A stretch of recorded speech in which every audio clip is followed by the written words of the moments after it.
I always brag up these charcoal starters. That's because they're everything. This is difference in taking forever and taking forever in a day. Different companies make them. You can get them at Walmart, anywhere. Definitely get these. And don't dump these in the firebox until they're glowing red. Got a couple other emails from people. And as I said earlier, I'm doing turkey loins. I let these things get up to room temperature if I can. The reason for that is because, what's a refrigerator, 36, 38? Well, in order to get up to cooking temperature, you're looking at like 125, 130 degrees. That takes forever in a smoker. So I'd rather at least be ambient temperature, like up around 70, like it is today. Also, when I'm cooking something that's really dry, like turkey loins, this is 4 half sticks of high-grade butter. This is my Baylor outer. That's apple cider vinegar. I will spritz the entire time and douse with this as I check the temperatures towards the end. And when you're smoking meat, don't be in there all the time. You know it's going to be a long time before you're going to get up to where these things are done. So what I usually wait for is a temperature spike, or I'd open it anyway. Spritz them with this. Maybe flip them over and change them around in the grill. You know, I use an Old Countryville, and they've got grill, and they have smoker, and they have hot spots and spots that take forever to cook, and I switch the pieces around because I'm going to temp them all at the end anyway. 165 is done for these. And another guy was asking me about what do I use for charcoal. Well, that's a good question.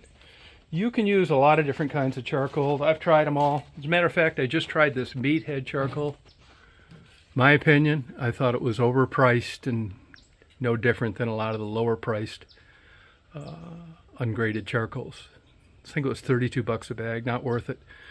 I think, when you're heating up a smoker and you're trying to ignite wood, you want big chunks, not a bunch of dust and small particles at the bottom of the bag, and that had a lot of it. I had a couple guys tell me you can actually use Meathead charcoal over again. What are you talking about?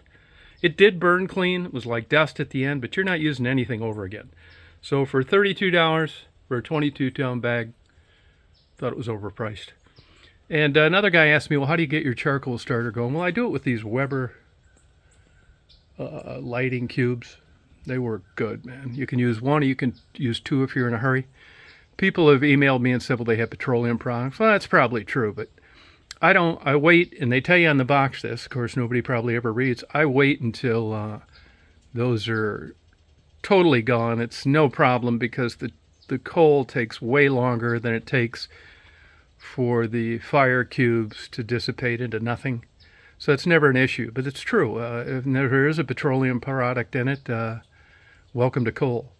And after all, I have smoking, overweight, alcoholic smokers tell me that they're not healthy. Well, you guys don't care about your health to begin with. And on that note, smoked food is not healthy for you. I mean, I wouldn't eat it all the time. It's just not. I mean, if you look at the whole chemical composition of smoke and ignition and how the meat's cooked, there are way healthier ways to cook it. You could boil it, let's say. It would be better for you, but of course it would taste like shit. So I've warned you. I would not eat a disproportionate amount of smoked food in my diet on a regular basis. I just wouldn't do it. I mean, the data's there. And so on the Meathead, I wouldn't recommend it because I didn't think it was any better than any other cheaper version. Now, when I get this B&B charcoal. You can get that a lot of places. Walmart has it. Lump charcoal. You want the big lumps. I don't care what they put in it as far as wood. Oak. I ran out of firewood, and I wouldn't say this is inexpensive, but it is reasonable. At some Walmarts, not all of them, you can get 1.5 cubic feet of hickory wood. It's always seasoned, of course, split into perfect sizes. It's 18 or 19 bucks a box, worth every dime. Because what am I going through? 2, 3? I mean, it's no big deal. The name of the game really is the smokes for the flavor. You can cook all the way through if you want, like I'm going to today, because I've got poultry, which is easy to cook, doesn't last that long, so I'm not going to be here for eternity. And, the way I do my wood is, today I got a lot of time, so I'm going to cook at a low temperature because I don't want to babysit this stuff. until it's got good smoke. After about 2 hours, it's in the mid 140s. You're not going to get any more smoke into it anyway. You're going to get the smoke ring, which of course is a chemical reaction, but the myoglobin in the meat's the same chemical reaction that occurs in red meat, which makes it red. Smoke ring, it looks cool. Everybody looks at it like they know what they're talking about. You cut whatever it is you've cooked in half. It's like, oh, wow, it's a nice smoke ring. Yeah. It's going to come whether you like it or not. Actually, in national competitions now, they tell you to eliminate the smoke ring as part of your judging. Basically, the main trick on all this stuff is not drying the meat out to hell.